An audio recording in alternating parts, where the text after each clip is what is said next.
Check.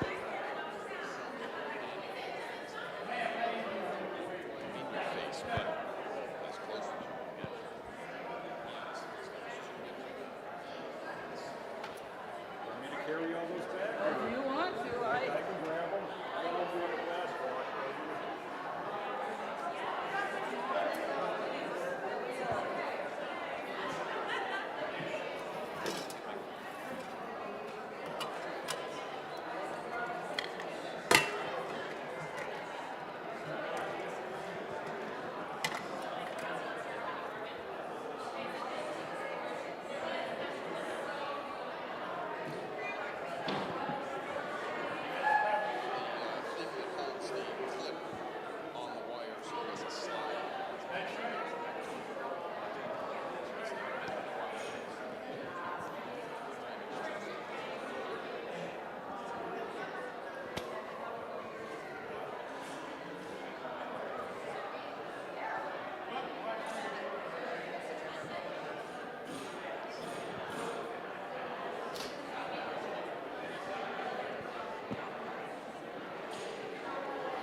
Did a test and it worked. It works. Thank you. I'm sorry. Okay.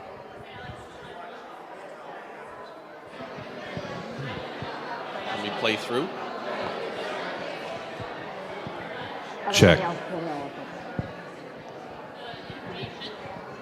Checking.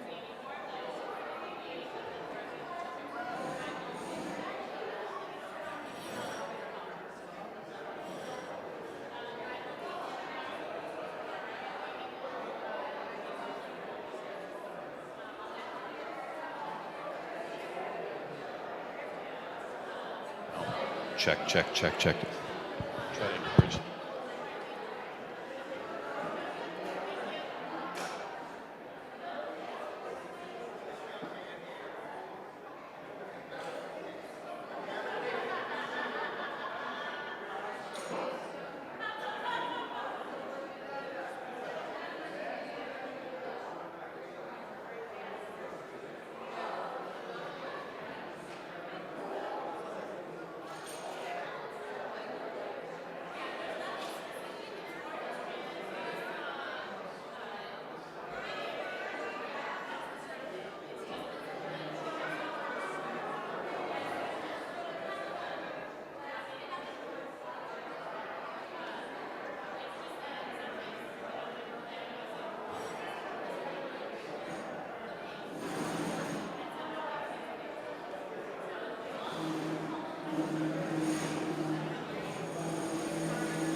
we go. And There, Andy's on it's it. happening.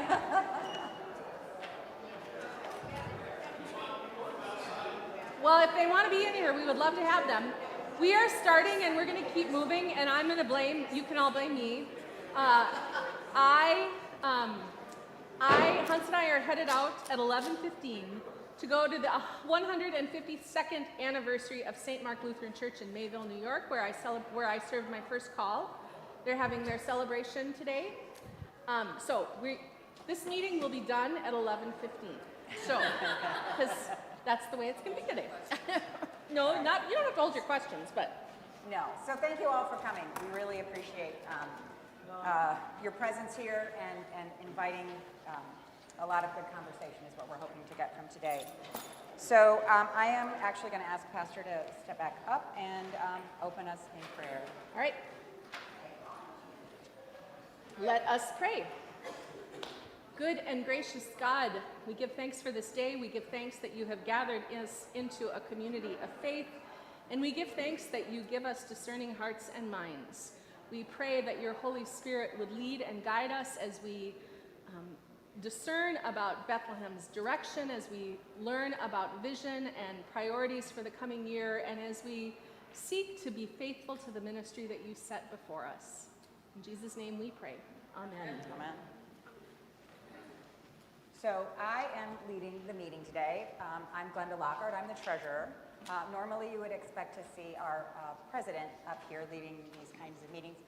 She has recently had some surgery and is in recovery, so we ask that you keep her in your prayers and hope for a full and speedy recovery for her. Okay, so today, the October Forum, this is where we get to have a conversation about what we're going to ask you to vote on next week. So this is a little more informal.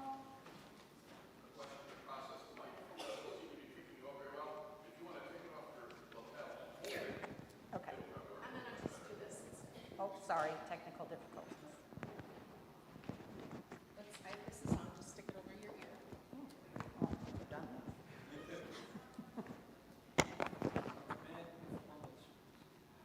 That should pick you up. Okay, can you hear me better now? Oh, excellent. Okay, great, thank you. So as far as today's agenda goes, the next slide, we're just going to briefly tell you about the nominees, and then it's really a numbers day, which is why I'm the one that's up here. We're going to go over 22 results. We're going to go over a little bit of priorities and how we planned to get to the 2023 budget that we're also going to show you today. And obviously question and answers at the end or strewn in between, whatever you would like. Okay, so really quickly, our nominees for council, next slide, are Julie Owen and Dale Schumacher. Julie will be returning after a couple-year break, previous council member. We welcome her back. Louder. And Dale Schumacher, a fairly new member, we are looking forward to his first term on council as well. I personally look forward to serving with them both. So as it comes to 2022, next slide, or actually do a couple slides. So there's an awful lot of numbers on this chart and lots of other charts that we'll be coming up to. You don't need to worry about reading all of them. I will point out the ones that I think are the most important for you to know. Starting at the top of this one, receipts. So the actual receipts for 2022 came in at $384,000. The budget was $398,000, so we were $14,000 less in contributions than we had anticipated. The thing to keep in mind that our budget at $398,000 was actually $10,000 higher than our actual last year.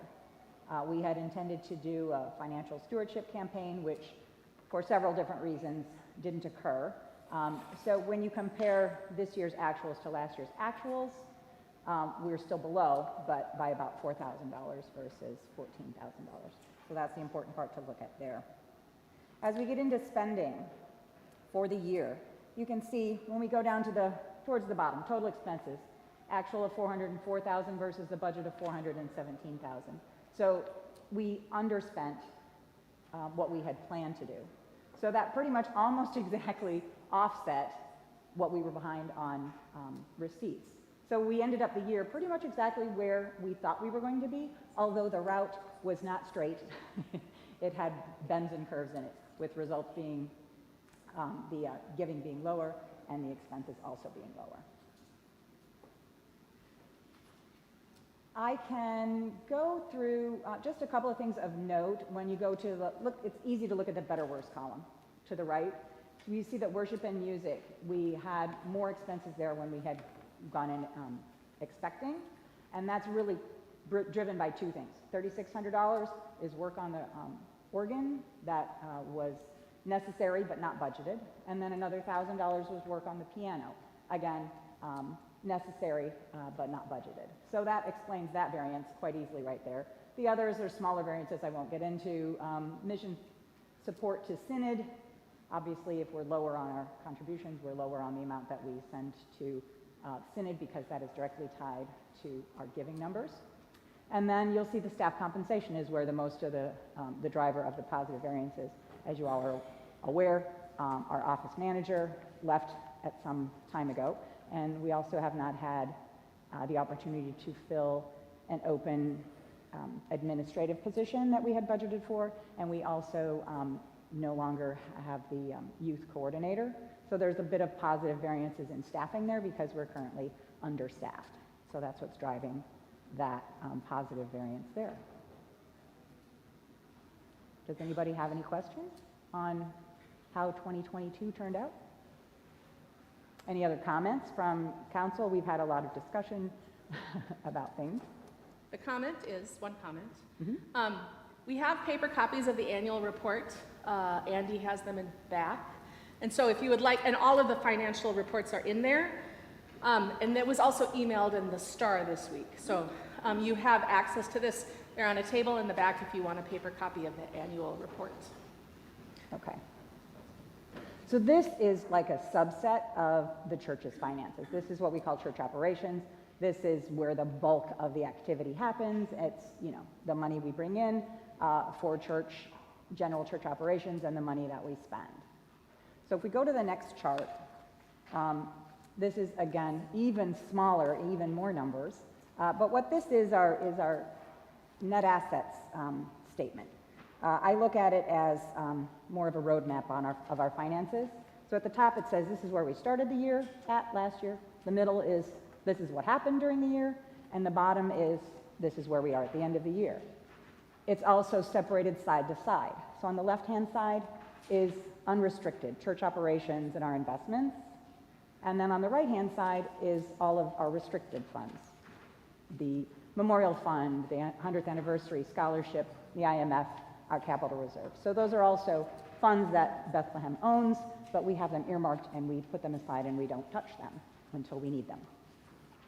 So the things that I want to point out on this is when you look up at the top, net assets, unrestricted, we started off the year with $96,000 of unrestricted. We had lots of other money in other places, the Memorial Fund being the largest at $34,000 and the capital reserve at $92,000.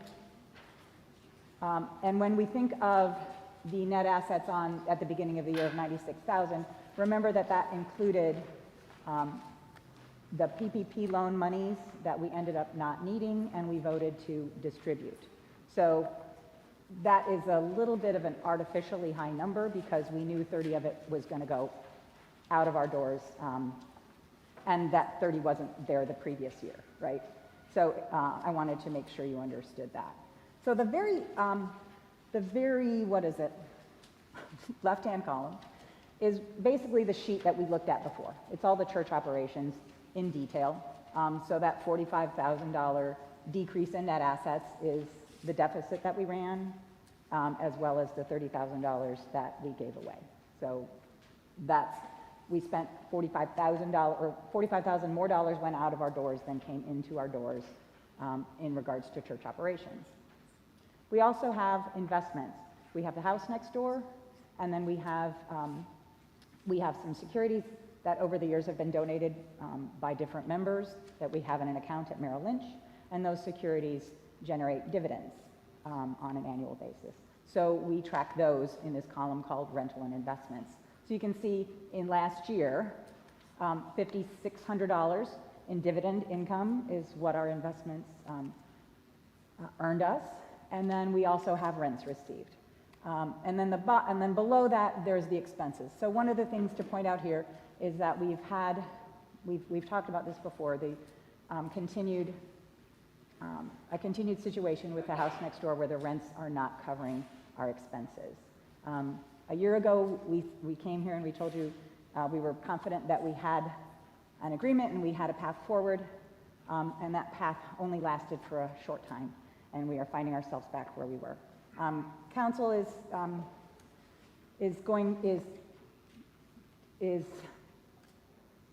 taking steps to do a different approach this year, and we are trying to right that ship a little bit.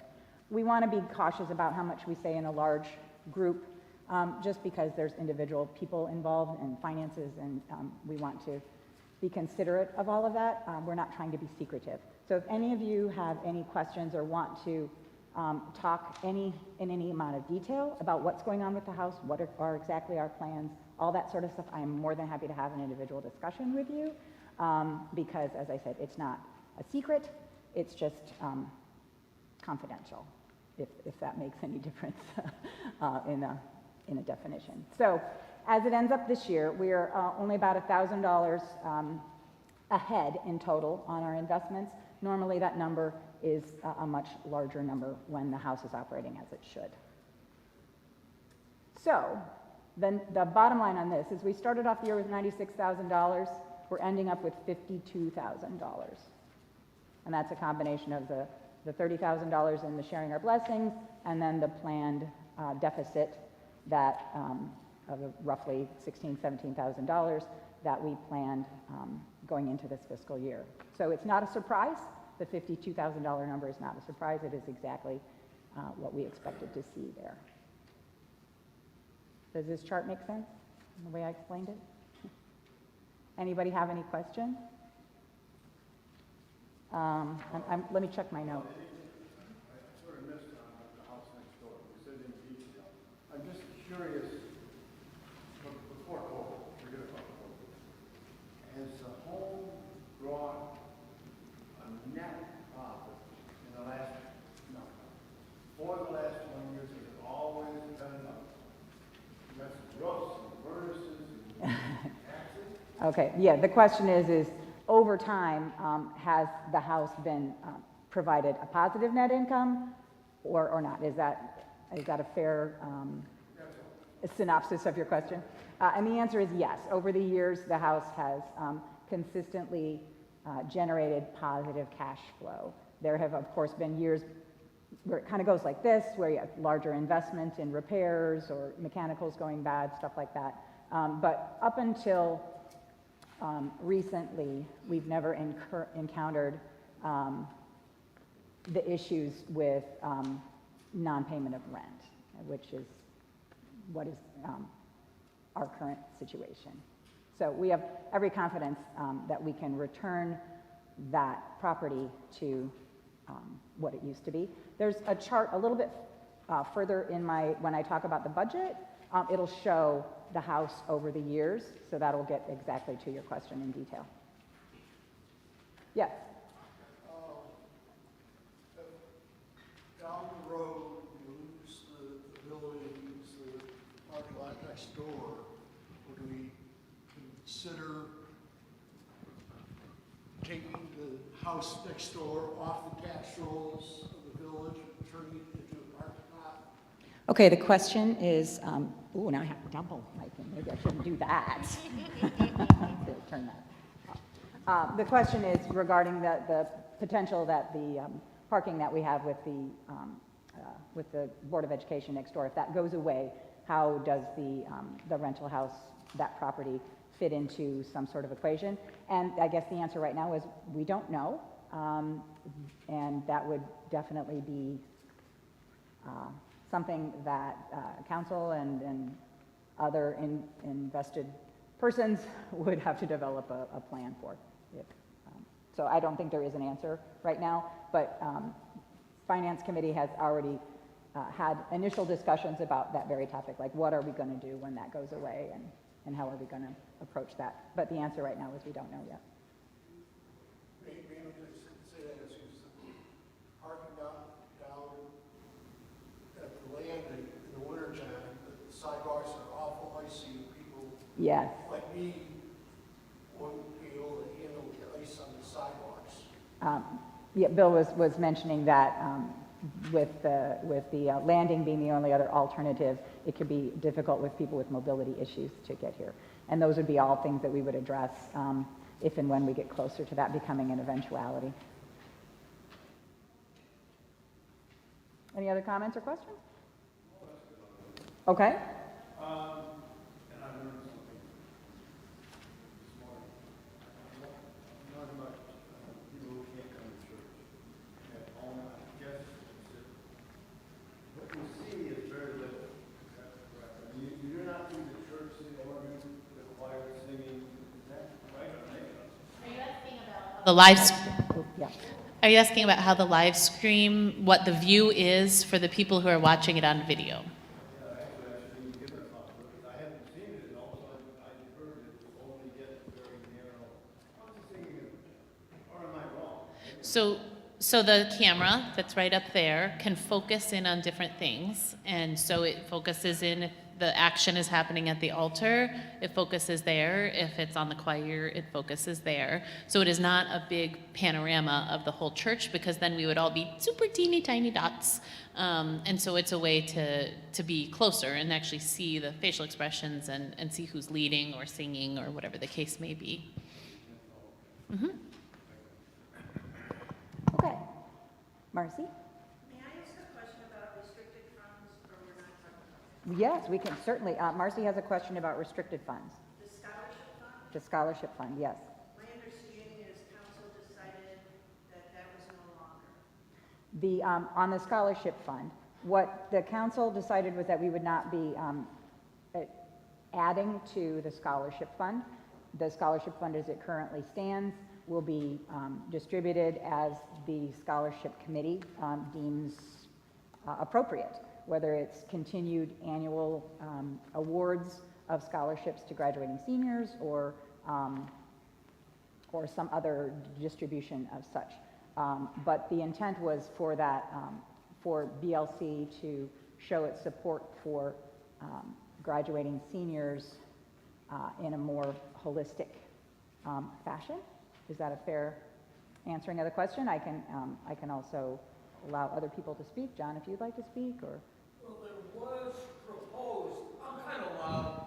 Oh, well, not for the live stream, but just hold it very far away from your face. Hold it very far away from my face, okay. Was proposed that, and it'll probably happen after the new year, a committee of concerned people will be formed and will discuss ways to manage this, whether we let it extinguish as it has been going and use it that way, or whether another purpose, another method of accommodating a greater number can be implemented before the end of this school year. So right now, that's up in the air. That's my understanding anyway. Okay. I would like to say, as a member of the scholarship committee for the past 10 years, I really would like to have that discussion. And because on the scholarship committee, we have applications. Usually only 3 or 4 people bother to fill it out, but they will knock your socks off. The things our young people are doing, and there's a real difference in the amount of involvement, and that's kind of how we've always given the scholarship. And so I just would like, it kind of went by us, and I'd like to discuss it a little further.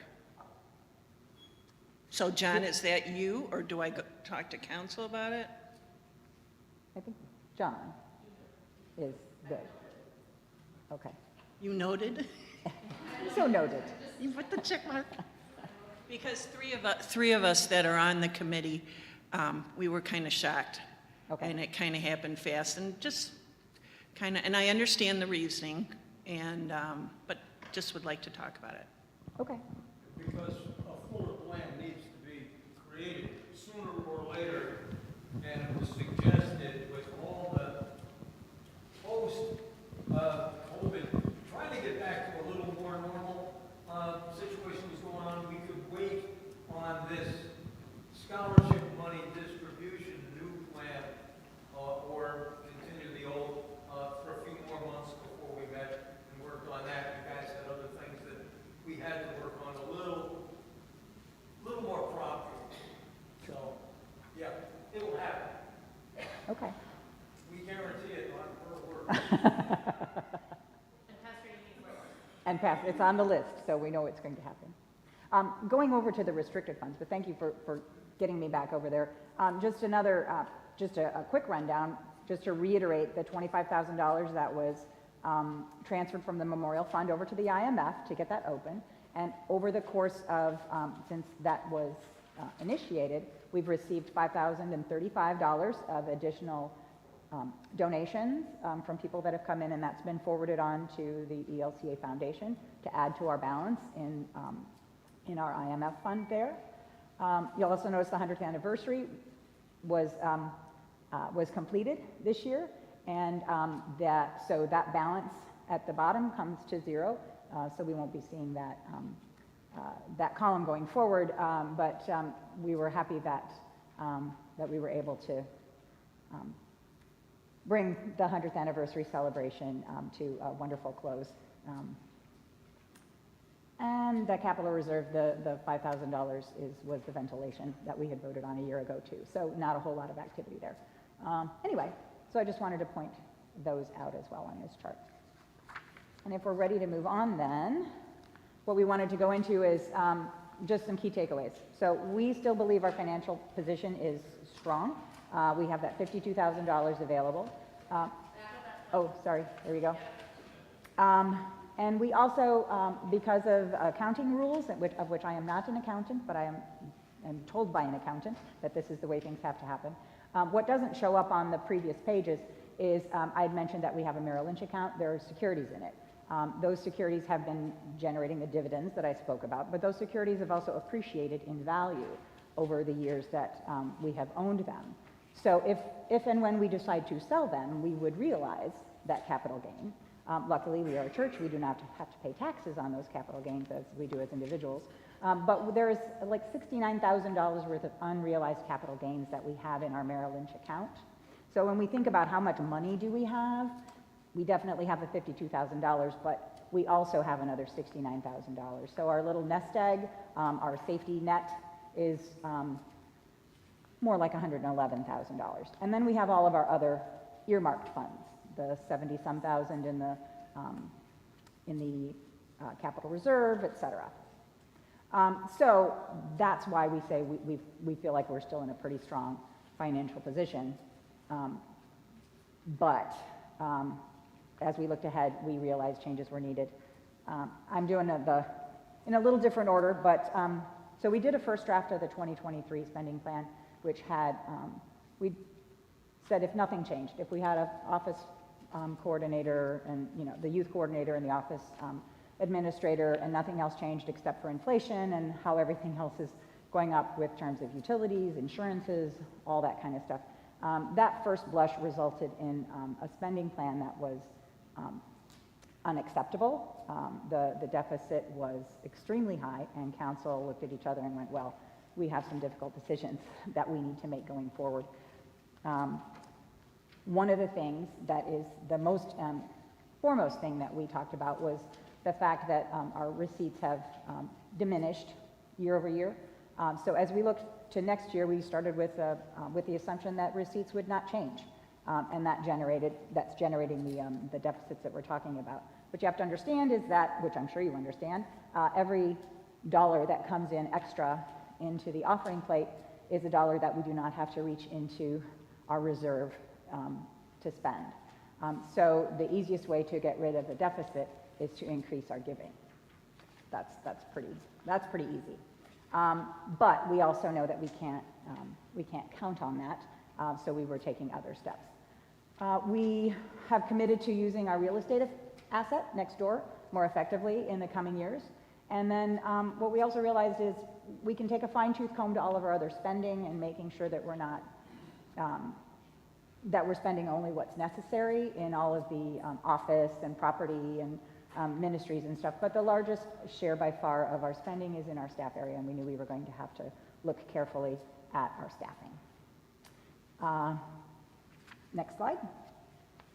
And that's when we, I'm going to turn this over to the pastors because council realized that we could not and did not want to try to make those kind of decisions on our own without guidance from the pastors in terms of where we're at and where we're going. Yeah. So with the guidance from council, we came forward and said, okay, what are some priorities? How do we understand the ministry that we're doing together as a congregation? We made a couple, and we asked the council to affirm a couple of things. One is that we would continue to have a robust connection with the wider church through the money that we share through our mission support. So that was a commitment that Bethlehem has had for a long time and that we thought was really important to continue. We also wanted to affirm ongoing support for ministry beyond our walls. Again, Bethlehem has had strong support for sharing resources, financial resources with ministries beyond our walls through our Mission and Social Concerns Committee. And so we wanted the council to say that is still an important part of who we are as a congregation, and so that is one of our values as a congregation. And finally, we asked the council to affirm that we would continue to care for all of our staff, not just pastoral staff, but all of our staff well. And that means that we don't just, at a time when we're all experiencing inflation and other realities of life, that we don't try to balance the budget on the backs of staff by not providing financial increases, because they are dealing with the same financial realities that every household deals with. So that was also an in value that we asked the council to affirm. And then if you'll go to the next slide. So then Pastor Hoffman and I, looking at our ministry, identified some priorities. Do you want to just take turns with these? Well, just before we say that, it also means that those 3 areas of affirmation, when we sat down with the spending plan and that unacceptably high deficit, after going through the fine-tooth comb, you have to look at the places that are going to actually make a dent in reducing that deficit. And those 3 areas of affirmation are the 3 areas that have any hope of getting us closer to a more balanced budget.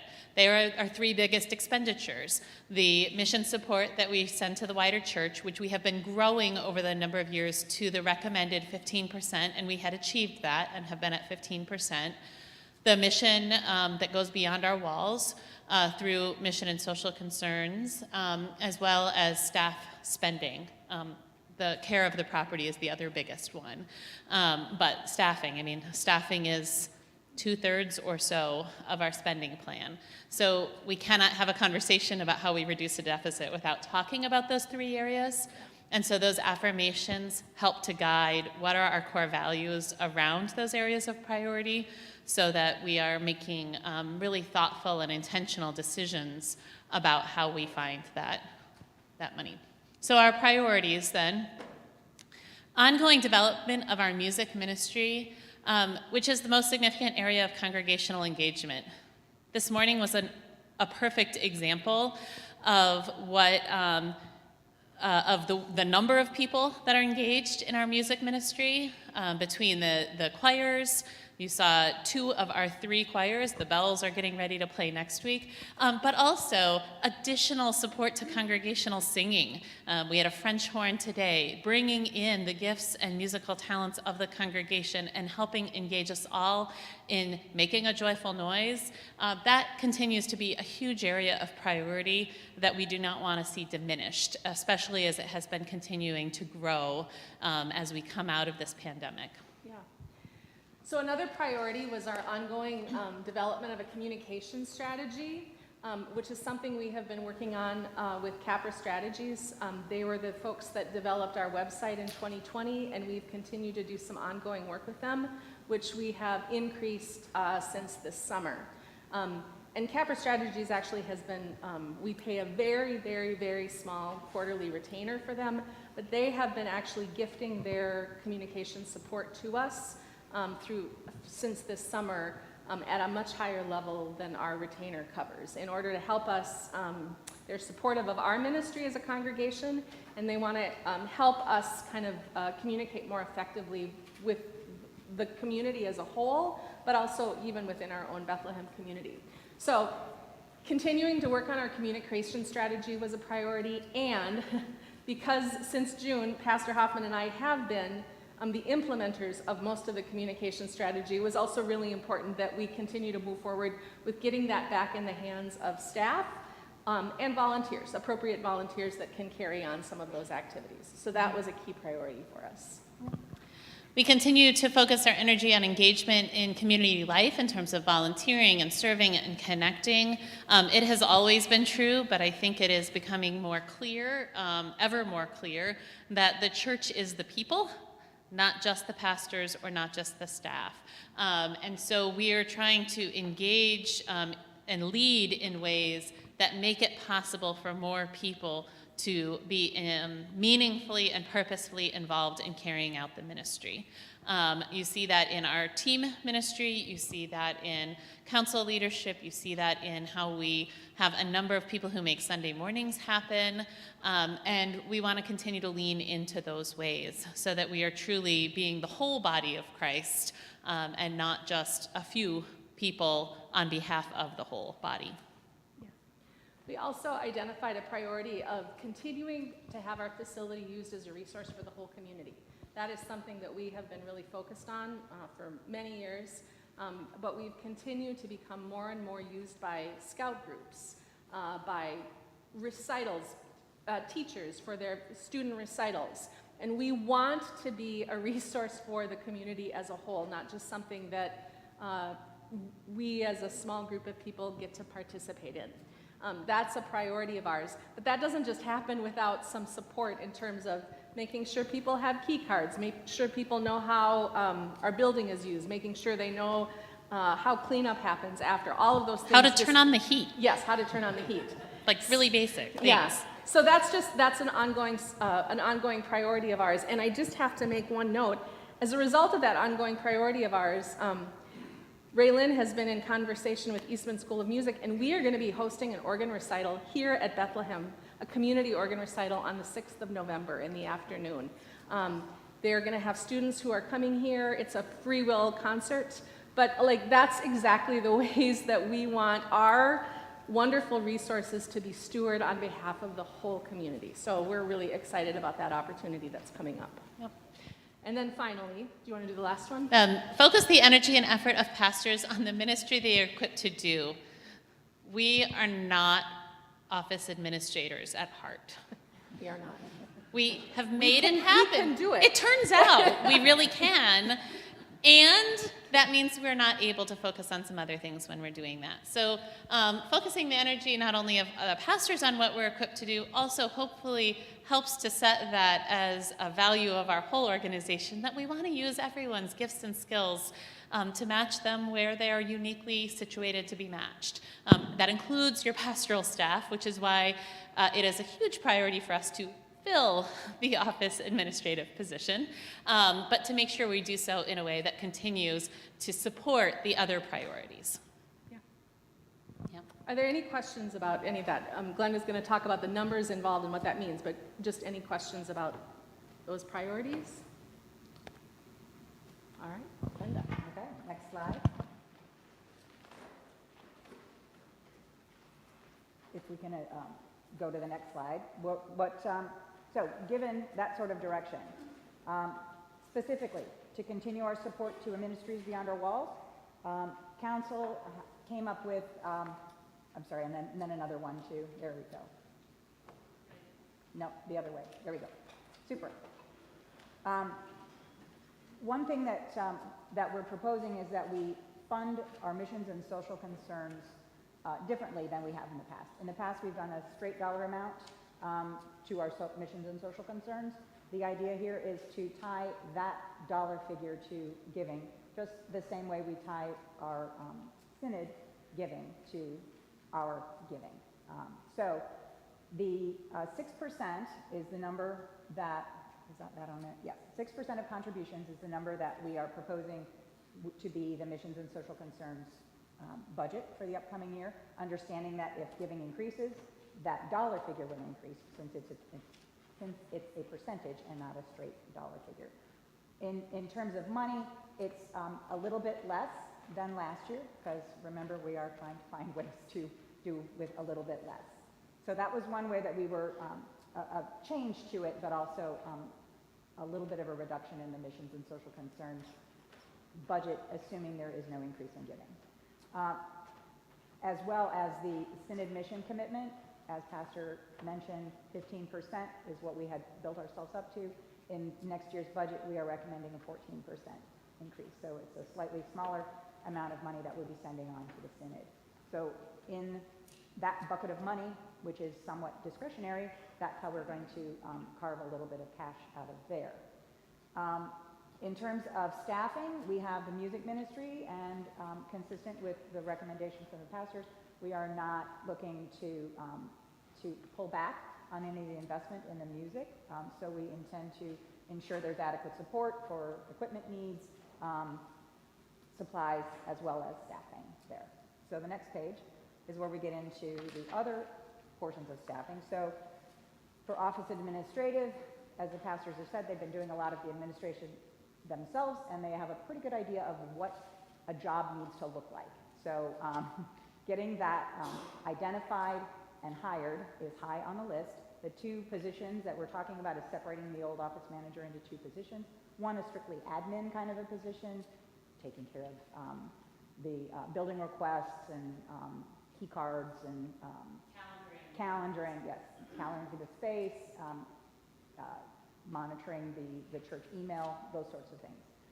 That being one of the positions. The other position is in support of the communications strategy and executing the communication strategy, as well as managing all of the volunteers who are doing much of the office work when it comes to, not just office work, managing the volunteers, whether it's generating the bulletins or glass washers or whatever. Or that building hospitality. The building hospitality as well. So that's the idea for that, and that it will actually, since we intend to continue to utilize a lot of volunteers to do the actual work, we're able to cut out some of the dollars in the office staffing position. And then the big one, the pastoral staff. So as I said, we intended to focus the pastoral staff on pastoral duties, and we currently have 1.5 pastors, and the plan that we're presenting to you. I mean, we're 2 people. The plan that council is bringing to you is 1.25 pastors, and that would be effective starting January 1st. In terms of how that works, we can go into a Q&A on that, or we can do it now, but that's where the dollars are coming from. Would you like to address it now? Yeah. You need to know that this came strongly at the recommendation of Pastor Amy and myself as we looked at a spending plan that was untenable. We need to get to a sustainable place as a congregation while not sacrificing our mission. We are abundantly clear about what we are here to do. We are here to build lasting community that follows Jesus, and that is the work of the whole people of God. We continue to be a team, and we both firmly believe, I don't usually speak for Pastor Amy, but on this one I feel confident, and she can pipe in. We feel confident that the shared pastoral team ministry that we have done for 5 years has been a huge insulating factor for Bethlehem in times of tumultuous change. Over the last 5 years, if either one of us had been the solo called pastor or not in a role of co-pastoring where we can tag team, the changes and effects on the community would have been felt. So we have been able to provide a level of stability during times of tumult that could not happen apart from the co-pastorate. At the same time, as we look at these really just challenging financial realities, we did not want to propose a uniform cut across staff or a uniform cut across those kind of three major areas, because that's not in keeping with what we are here to do. And as I said before, the music ministry right now is one of the places that is so engaging and enlivening to the work we do together. We don't want to do anything to diminish that. We want to make sure that the support administratively is in place. The proposal to do that allows to reduce that a bit in order to fill that in really focused ways. But there is still a need to have more money cut to reach a more acceptable deficit, which it still is a deficit. And so the proposal to go to 1.25 is one that we believe we can make work, but will have changes. The 1.25, there's a number of ways over the years that Pastor Amy and I have shared this position. Yeah? Before you explain that, what is it now? So right now we are 1.5 time. When I came back after taking a break during the COVID year, a break. It was not a break. When I came back to my pastoral responsibilities after stepping away from them for the pandemic year, I came back at halftime, and Pastor Amy had been full-time for that year, so she stayed in the full-time position, and I came back at halftime.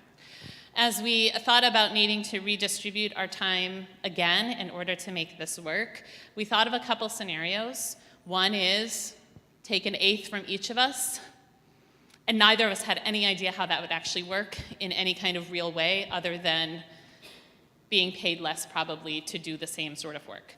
So that didn't seem viable.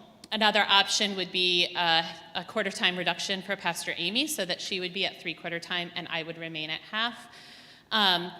That would mean we would be constantly tag teaming because the quarter time would only be for handoffs. That would be only the small amount of overlap, but it would be one or the other of us at all times, both being in a part-time capacity. So the only answer that seemed feasible to us is me being at a quarter time and her remaining at full time.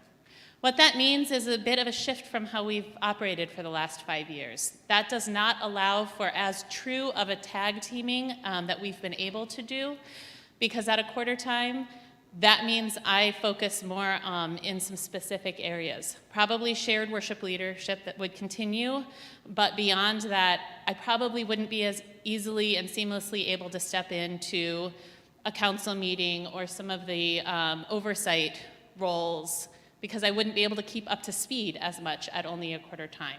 It would allow me to continue things like a caregiver support group, supporting faith formation and adult activities, sharing some of the pastoral care.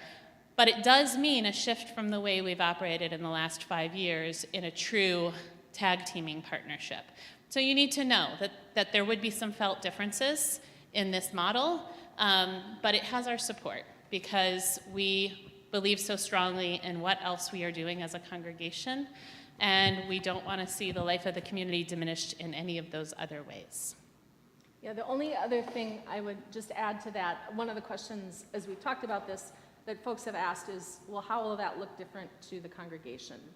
And I think one of the ways that it will look different to the congregation is that there'll just be fewer opportunities where both of us are in the same place at the same time. Which doesn't mean that we're not still coordinating behind the scenes, but if there is a quarter less of time between us, then we're going to be very, very judicious about the places where we are both investing our time.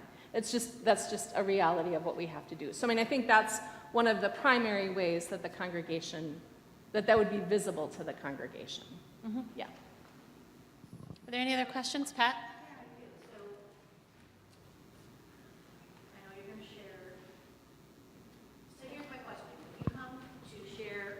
When you come to share service with your family, how are people to know not to ask you for things to do? Honestly, the same way we've handled it for the time I've been part-time in the past. Oh, I'm sorry, you didn't hear the question. Pat said, when I come to worship with my family, how are you to know if you're allowed to ask me questions? I mean, if I'm wearing kind of my pastor hat. I mean, I think the reality is any pastor never gets to take off their pastor hat is a piece of it. I think it's more about, for what am I responsible? So it might mean that you still ask me a question and I say, I don't know the answer because that's not the area of responsibility I hold right now. Here's who you can talk to. It does not mean there's kind of some sort of artificial wall and separation to that any more than there has been over the last few years. I mean, I've been in a part-time capacity now for 5 years, and you've seen how there are sometimes I'm less present and less available, but there has to be kind of a seamlessness of how those two functions work. And just as a reminder, when I came to Bethlehem and we started this co-pastorate, it was 1.5, but we were evenly divided. So we were each 3/4 time. And so there were times then that was the case, but we were always present in places and so if we are publicly present, we are here as your pastors. I mean, Yes. that does not change. Yes. Yeah.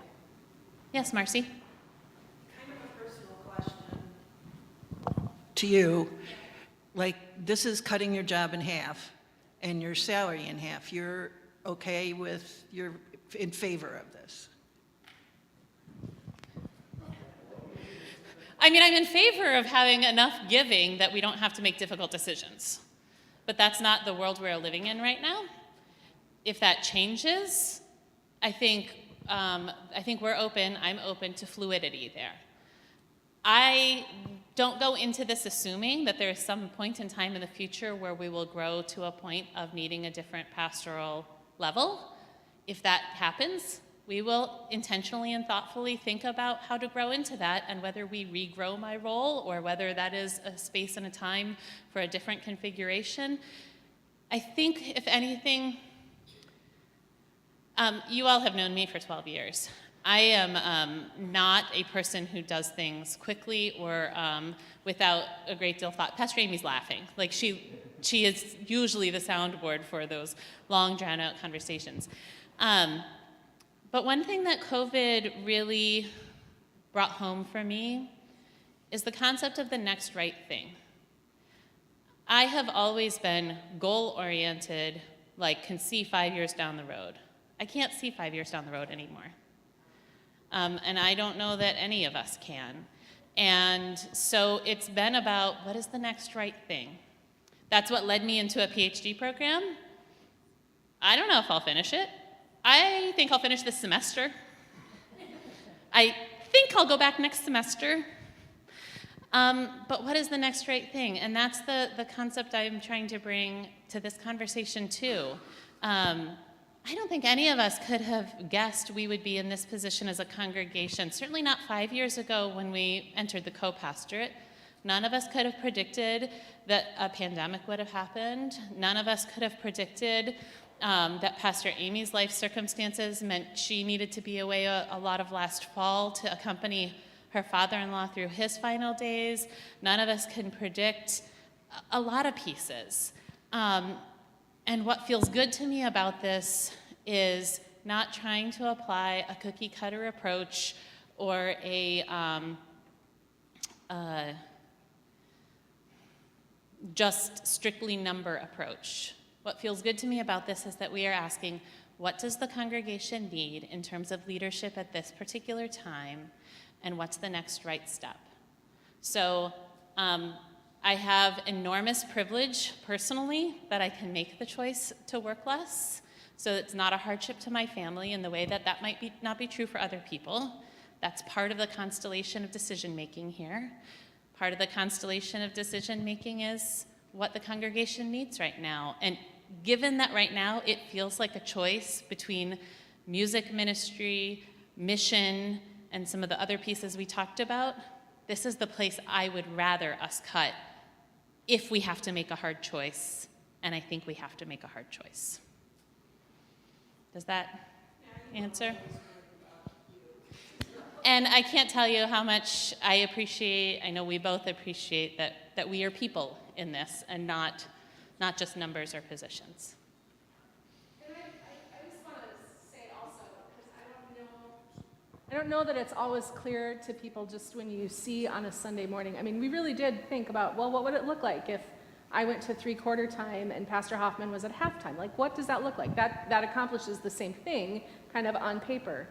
But the reality is we tried to imagine that in order to do those handoffs, it takes so much time and effort because we both have to know all of the pieces in order to be able to hand things off, that what we came to the conclusion of is the congregation is not going to be very well served by that. We can do that. We could have done that. But what we thought was that it would hurt you as God's people in this place, and it would make it would be really difficult. And so, I mean, that's part of the equation in all of this too, is thinking through as pastors, from our perspective, what do we think is most beneficial to this congregation? Not ideal. I don't think that this is an ideal. Right. I think it limits our ability to continue to focus in mission in some really important ways. But I think it's, as Pastor Hoffman said, it's the best of really hard decisions to make. Mm-hmm. Yeah. And I'm going to leave to go to 152nd congregational celebration. And I know that if you have questions for me in the coming week, that you will reach out. Yes. Allie? My question was actually Allie has a question for you that she'll follow up. Yes, Donna? Just from how it would look to the Yeah. congregation, would Pastor Amy be doing 100% of the preaching on Sundays, or you would still be participating in that? Yeah, I would definitely still be participating. I think the things that that she and I would need to have conversation about, and that with leadership we'd need to talk about, is where to focus my energy. I imagine that worship will continue to be one of the primary places of focus for that. What we have done in the last year or so, since she has been at full-time and I've been at part-time, is that what that has looked like is we've probably been more at a 2/3, 1/3 split for preaching and worship leadership. Sometimes that, and we've tried to prioritize again our presence during the program year, more so than in times when people are less engaged and less here physically. So I can imagine, we haven't nailed all of this down because it's just an idea at this point, that we might stick with something similar still going forward, so that we're sharing that worship presence, and that the places that you would see the difference more would be in areas of responsibility outside of worship, that mine might be more circumscribed, and Pastor Amy's might continue to have a little bit more broad oversight. Because a full-time position allows that day-to-day engagement, and a quarter-time position requires focused engagement for specific purposes, but not that day-to-day managing of things. So that's kind of how we would probably think about it. Yeah, Judy? Can the pastoral needs of the church be served with 1 1/4 positions? The question was, can the pastoral Can the needs of pastoral needs of the church be served by 1 1/4 positions? Pastor Amy and I have a regular conversation about who is our congregation. Our congregation is not just those of you who are here. It's not even just those of you who are here and those who are tuned in virtually. Since the pandemic, the edges of our congregation are more porous than ever, meaning there are a lot more people who call this place home or who connect for spiritual needs and spiritual connection that don't show up on our rolls and that don't necessarily show up here physically.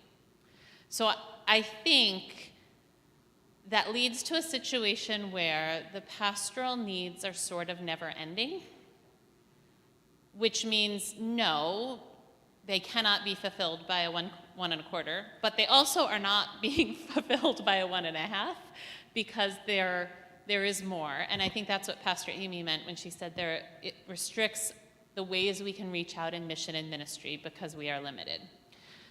I think it invites us to be really focused and invites us to be really clear about what the pastoral needs are, versus the congregational involvement.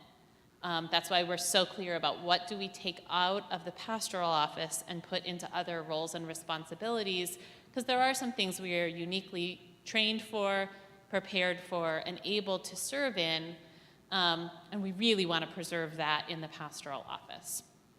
So, so the answer is no, but the answer is also sort of no, that it's not currently being as fulfilled as they could. Well, and I mean, pastoral burnout is well known. Yes. Right, and we certainly don't want that to happen. Appreciate that. And I think our biggest insulating factor has been the co-pastorate. If it hadn't been for this pastoral team, I would have burned out, there's no question. I mean, I would have had to leave during the pandemic. There was no way I would have been able to lead the congregation through that. I think Pastor Amy would also say without partnership, burnout would have been an even more real concern for her. I think that will continue to be a question, though. I mean, if we move into this, we will need to ask, and we would welcome you all helping to think that through with us of, is this sustainable? Is the level of work and responsibility, is that functional for us as individuals and for what the community needs? That's going to be an important conversation to have.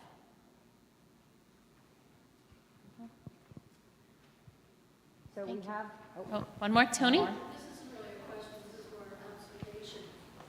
I think this situation lends to an increased opportunity for more volunteers to be picking up some of the fringes of your responsibilities, maybe in pastoral care, more administrative things that you have to deal with. I think this is going to create an opportunity for people in the congregation to really engage and participate. I think the church is the people, and so the more connected and the more engaged we all are, I think sharing that responsibility is certainly appropriate. Yeah. Thank you. As Pastor Amy said, if you have additional questions or things that you'd like to ask either of us personally or ask other council members kind of about this process, please speak up about that. We'd be happy to have that conversation. Great. And please know that all the questions and the concerns and the comments that were voiced here today were voiced around the council table too. We don't want you to think that because we're coming to you with this end result of a proposal that we didn't struggle with this decision a lot. So what I'm going to do now is go into the numbers, what this means. So we can forward to the next one. There's no, just a bunch of numbers. I'll have another chart that gives us some perspective. But what we are proposing for next year, what council's proposing is a budget spending plan of $405,000 spread out in these areas. These reflect all of the things that we just talked about: the pastoral staffing reduction, the office staff, the reduction in the giving and change in the giving, outside our walls giving. Which results in this $405,000 spending plan. Next slide gives a lot more numbers, but what this is gives you some perspective should you care to look deeply enough. So it shows on the very left-hand side what the proposed budget is for the year, and then I've got 5 years worth of actuals to compare it to. So we are going into this budget cycle assuming that there is no increase in giving. We hope that that is an incorrect assumption, but we don't feel comfortable assuming an increase in giving at this point in time. So with the giving remaining at $384,000 with some special receipts, and the expenses of the 405 that I just had on the previous chart, it's showing a deficit budget of $19,462 in church operations. Still a significant deficit. Make no mistake, those of us in council understand that's still a significant deficit. Last year, we had a $17,000 budgeted deficit, and this year we're coming to you with a $19,000 deficit. One of the things that I would like to point out is at the bottom of the chart, which shows our our other income. So we do have the dividends that I spoke about, and we do have the house that we're hoping to turn around. For the current year, given that things take time, we're not overly optimistic on writing the house before maybe half the year is done. So we still think that the house is going to generate a loss in the current year, but overall, we're hoping that we can have some additional income between the dividends to get us to what we hope is a deficit, a decrease in net assets, put it that way, of $15,000. We don't know this for sure. One of the things you can look at, and I can provide this to you upon request. Jerry, the question at the bottom, like when you look across the house, we're projecting a $1,500 loss this coming year. We had a $4,000 loss for the last couple of years in a row. But then as you go back in history, you'll see where we had positive cash flow coming out of there. And in those years, the positive cash flow off of the house almost completely offset our operating deficit. So we've been over time pretty consistently operating at an operational deficit, but our investments in the house and in our securities have offset that. So we're hoping to get back there, if that makes any sense. As a reference, if I calculated a 5% increase in giving, a 5% increase in giving is $19,400, and our deficit is $19,462. That I did not do on purpose. That was totally coincidental. I promise. It was totally coincidental. But when I saw it, I went, well, there's a good number. So it just shows how an increase in giving and how a focus on financial stewardship, increasing the size of our congregation, increasing the donations that people can give, can just simply turn this into a totally different conversation and a totally different financial position. So I just want to have you guys keep that in mind. So are there any questions on this? This is just kind of a preview for you. So the next slide. So for next week at the annual meeting, which we hope you will all attend, and thank you so much for sitting through all of this today. But the church council is going to recommend the spending plan of $405,000, which results in a $19,000 deficit, and that's what you will be asked to vote for next week. Again, we think that we're actually going to come in less than that with some additional income, but that's what we feel like we need to put in front of you as what we hope is realistic, if not slightly worst case.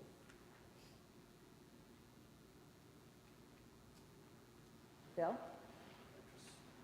Just what you probably want to just let the people that are watching on the internet know that they have to be here next Sunday to vote. Yes. Bill was saying, please let everyone know to come. We do need to have a quorum next week in order to conduct our business. So come, have your your friends and relatives come. Unfortunately, you can't just, pull somebody off the street. But And there's the live stream. It has to be in person. yes, and we are not doing a hybrid meeting. It needs to be all in person, so all voting will have to be done by people here in the sanctuary. Are there any questions? Thank you so much. I know we were supposed to end at 11:15 and it's slightly past that. Thank you for your engagement and your presence here today, and look forward to seeing you next week. Thank you.